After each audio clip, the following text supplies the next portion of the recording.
wanted to be a professional baseball player ever since I was a little kid. Yeah, baseball is a really difficult sport. You know, it takes a lot of hard work and dedication, along with a lot of mental fortitude. You know, you're going to fail more oftentimes than not, so you really need to have a good head on your shoulders to be able to deal with all the ups and downs of the game. I first started playing baseball competitively around 8 years old. You know, my dad was my coach. He created a team in our town with a bunch of my friends, and you know, it really got me involved in the game, and I really enjoyed it. And then you know, we went statewide, became a really competitive team, and started playing nationally all around the country. And it was a lot of fun, you know. I think it really brought me and my dad closer together. So for me, it starts when I was a little kid. You know, I always really wanted to be a catcher, and you know, I played Little League baseball and high school baseball and college baseball, and throughout my career, I always wanted to be a catcher. You know, I wanted to be Johnny Bench when I was a kid. He was a famous Cincinnati Reds catcher, but it really wasn't meant to be. You know, I always felt that, you know, when I had a son, I was going to make him a catcher. You know, I would just work with him more and more closely, and probably when he was about 5 or 6 years old, I could realize that he could catch. So we would have a whole routine when I would come home from work. You know, we would work on bunt plays and throwing down a second and pick-off plays at first and receiving pitches, you know, and catching pop-ups. So we would work on his catching pretty much 45, 50 minutes a day when he was little, you know, and he got better as time progressed. I actually went to high school at Seton Hall Prep, which is in West Orange. You know, it took a lot of sacrifice from my family and myself. You know, going there, I didn't know anybody, but you know, I made a lot of great friends and met a lot of great people. My sophomore year, I got to play on an incredible team. We had 3 Aflac All-Americans. We finished #1 in the country. You know, I got to learn from those guys that year, and then my junior and senior year, I got to stand out myself. You know, I got some national recognition my junior year. I got to go to California to play in the Area Code Games, which is the top 200 kids in the country. And I got to play for the Yankee scout team, so I got to take batting practice at Yankee Stadium and go in the locker room. It was just a great experience. I had a really great senior year. You know, I was fortunate enough to get drafted by the Florida Marlins at the time. Now they're the Miami Marlins in the 46th round, which now they only have 40 rounds. However, it just wasn't the right path for me at the time. You know, I felt like I needed to go off to college and grow up a little bit. But my junior year at Mississippi State, I didn't get to play at all. You know, I didn't do that well in the fall. You know, I thought I was better than the other guy, but he started every single game my junior year. And going into my senior year, I just didn't want to sit the bench anymore.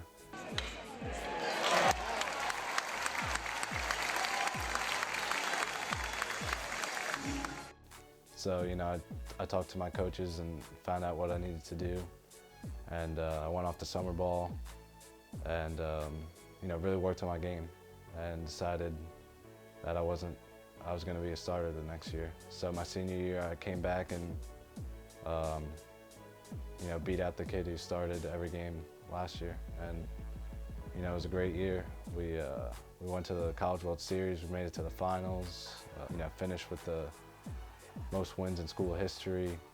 It was just an amazing experience. You know, it wasn't all peaches and cream for me, you know.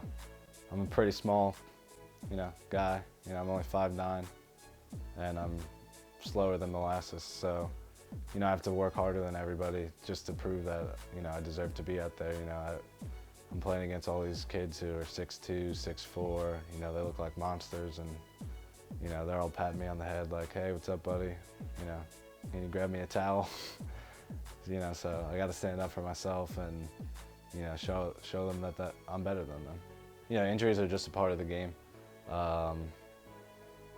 Yeah, obviously I've had my share, but, you know, I never stopped playing because, you know, you never know if that's your last time you're going to play. Somebody steps in, does really good, you know, smell you later. So I decided to just, you know, stick it out and play through it. You know, we're happy for Nick and we're, you know, supportive of Nick, but, you know, there were a lot of things he missed out on. You know, all of our vacations focused around baseball in the beginning, which was fun. But when certain family events came up, if he had a game or, that came first.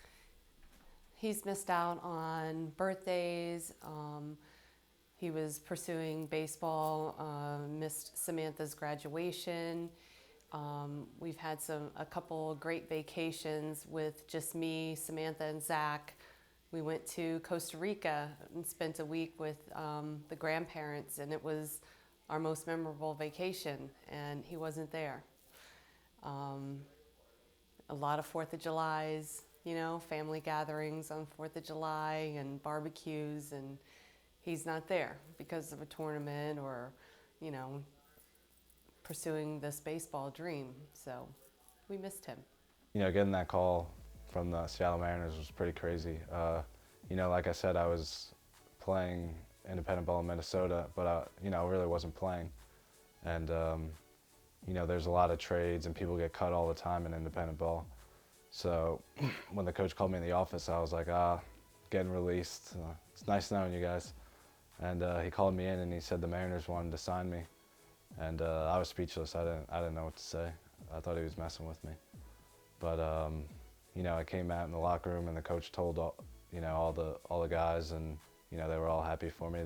Most of them had already played professional baseball, and they were really excited for me. And then the next day I left for Arizona and started my real professional career. Right now I'm just working, giving lessons, catching lessons, hitting lessons, whatever. Just trying to make some money. You don't really make a lot of money as a professional baseball player unless you make it to the major leagues.